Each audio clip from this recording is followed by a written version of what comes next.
Guys, kung gusto nyo mapanatili ang inyong account na walang violation, i-check palagi itong dalawang super inbox para hindi masayang ang ating mga in-upload na mga videos. Dito natin makikita lahat ng mga violation, mga flag content kasi naranasan ko na yon na ang dami ng views ng aking video at dinilit ko. So, punta tayo sa tatlong guhit sa ibabaw. Pindutin. Dito may super inbox. Then dito makita nyo yung mga alerts or notification ni Facebook na meron kayong violation. Palagi itong panatilihin na walang violation. Pangalawa, yung reports. Ayan.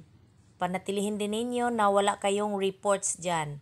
So itong pangalawa na makita natin din yung super inbox ay dito na tayo pupunta sa ating account. Pindutin ang See Dashboard. Hanapin ang Profile Recommendation. So dito mo makikita na mayroon kayang flag content or not recommendable ang inyong account. So sa ibabaw, yung content is recommendable yan. Ang pag may flag content kayo, doon nakalagay. So itong tatlo, i-check nyo muna. Tingnan ninyo ang inyong account kung healthy ba yan, wala ba yung restriction. So, pangalawa, dito yan, super inbox ng pangalawa na yan. O panatilihin yung wala yung report. So, yan.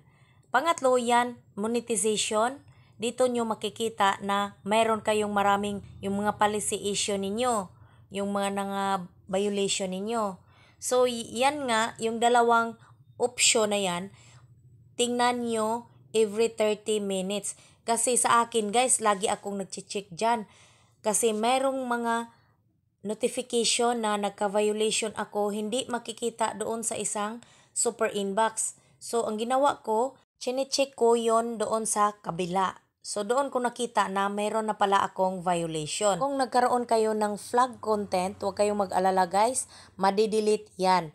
At babalik yan sa normal ang ating account. So, ang gawin nyo lang, punta kayo sa dashboard, profile recommendation, at doon nyo makita na mayroon kayong flag content. I-click nyo lang yung mayroong manage content at mayroong delete doon. So, pindutin nyo lang yung delete at balik kayo doon sa inyong account. Then, i-check nyo, balik kayo sa dashboard, then profile recommendation at yun. Mawala na yung flag content ninyo. Guys, mas okay pa yung magkaroon kayo ng flag content kaysa profile not recommendable. Kasi kapag profile not recommendable guys, meaning napakarami ng policy issues na ang inyong account. Yun lang guys, sana may natutunan kayo. Thank you for watching.